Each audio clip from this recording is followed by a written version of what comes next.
এসেছি। তো এই প্ল্যাটফর্মে প্রথমে আমি একটা ইন্স্যুরেন্স কোম্পানির সঙ্গে যুক্ত ছিলাম, সঙ্গে স্টুডেন্টও ছিলাম, পড়াশোনা করতেছিলাম এবং চাকরির পেছনে যেরকম সবাই দৌড়ায় সেরকম ভাবেই আমার জীবন চলছিল।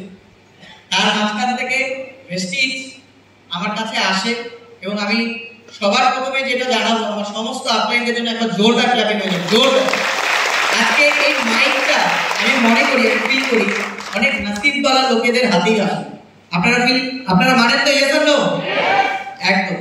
তো আজকে আমি কোনোদিনও কারোর সঙ্গে কথা বলতে হবে, কমিউনিকেশন কি জিনিস এটা আমার মাথার মধ্যে কোনোদিনও ছিল না। তো ভেস্টিজ আমাকে বহুত কিছু শিখিয়েছে।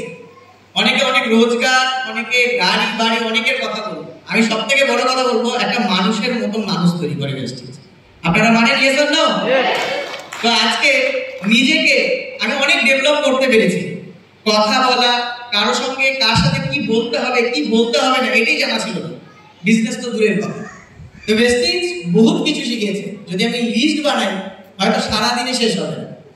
তো শুরুয়াত আমার একটা ইন্স্যুরেন্স কোম্পানির সঙ্গে যুক্ত ছিলাম, পার্ট টাইমে ভেস্টিজ করেছিলাম। প্রথম মাসের চেক, অনেক বড় চেক এসেছিল, ট্রাকে আসছিল চেকটা, সেটা হলো 15 টাকা। তো 15 টাকা নিয়ে আমার বিজনেস স্টার্ট হয়। এতটুকুনি বুঝতে পারছিলাম যে বাজার থেকে কেনাকাটি করলে আমাদের কাছে কোনোদিনও রোজগার আসে না, রাইট? তো আমি এখান থেকে কিছু কেনার জন্য আমার কাছে 15 টাকা এসছে, যে যদি বিজনেস করি তাহলে তার পেছনে অনেকগুলো শূন্য লাগতে পারে। এই আশা নিয়ে বিজনেস শুরু করি এবং ওই পার্ট টাইমের মতন অবস্থায় 4 মাসে ব্রোঞ্জ ডাইরেক্টর কমপ্লিট করি 14,000 টাকার চেক নিয়ে। সেই সময় লকডাউনের আগের ঘটনা বলছি। লকডাউনের পর পর্যন্ত আমি পার্ট টাইমে কাজ করি। লকডাউনের সময় ডায়মন্ড ডাইরেক্টর অ্যাচিভ করি, তখন প্রায় 50,000 টাকার মতন চেক চলে এসেছিল এবং কাজটাকে অনবরত আরো বাড়াই এবং রেনল্ড কুইট এখান থেকে অ্যাচিভ করি। প্রায় 4.5 বছর পার হয়ে গেল, আমি গাড়ি অ্যাচিভ করেছি এবং গাড়ি চালাচ্ছি। এখান নেক্সট এখান থেকে ফরেন ট্রিপ যেতে পেরেছি এবং রিসেন্টলি প্ল্যানিং চলছে, অলরেডি স্যারদের সঙ্গে আলোচনা করেছি যে বাড়ির প্রতি একটা নজর রয়েছে, যে বাড়িটাকে ঠিক করতে হবে।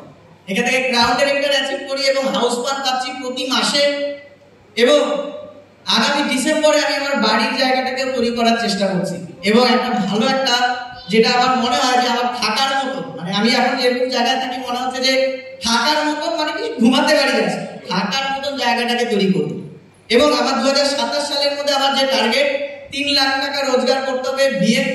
বিএমসি আমার 2030 সালে আমাকে আসতে হবে এবং ইউথ আইকনের মধ্যে আসতে হবে। এটা আমার সব থেকে বড় ড্রিম, যে ইউথ আইকন হতে হবে। এবং আমার নেক্সট গাড়ি কোনো অর্ডিনারি গাড়ি নিব না। আমি একদম নিজেকে বলে রেখেছি যে নেক্সট গাড়ি যদি আমার আসে, কখন আসবে? 2027-এ আমার বার্থডের দিন। সেদিন আমি অডি নিয়ে আসবো এখানে। এরকম কোনো হলের মধ্যে আমারও একটা সেলিব্রেশন হতে থাকবে এবং সেখানে অডি Q3 দাঁড়িয়ে থাকবে। শান্তপাল আজকে এখানে দাঁড়িয়ে আমি কমিটমেন্ট করে যাচ্ছি। Thank you so much. আপনারাও ভালো মতন কাজ করুন এবং বড় একটা জায়গায় অ্যাচিভ করুন। Thank you so much and wish you well. Good morning.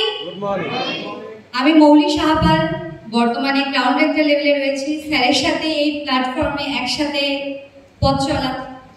তো আজকে ডেটে দাঁড়িয়ে আমি এই মেসেজটাই দিতে চাই, যেহেতু নিজে একজন মহিলা হয়ে সমস্ত মহিলাদের এটাই বলতে চাই যে কাজটা নিজের কাছে, নিজের বিশ্বাস, বিলিফ এবং নিজের প্রতি যদি আমাদের একটা আস্থা থাকে তাহলে অবশ্যই আমরা এই কাজে অনেক বড় সফল হতে পারবো।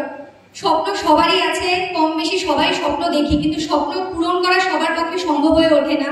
কিন্তু আজকে এই প্ল্যাটফর্ম দেখিয়েছে এবং শিখিয়েছে যে সত্যি স্বপ্ন সম্ভব করা যায়। এমনকি অনেক স্বপ্ন আমরা একসাথে পূরণ করেছি। এমনকি টিমের সবার স্বপ্ন পূরণ করার জন্য আমরা অনেকটাই এগিয়ে যাচ্ছি। তো আজকে ডেটে দাঁড়িয়ে এটাই বলবো যে প্রত্যেকটা মেয়ে মহিলা এগিয়ে আসুন, কাজটাকে করুন। তো thank you so much and wish you well.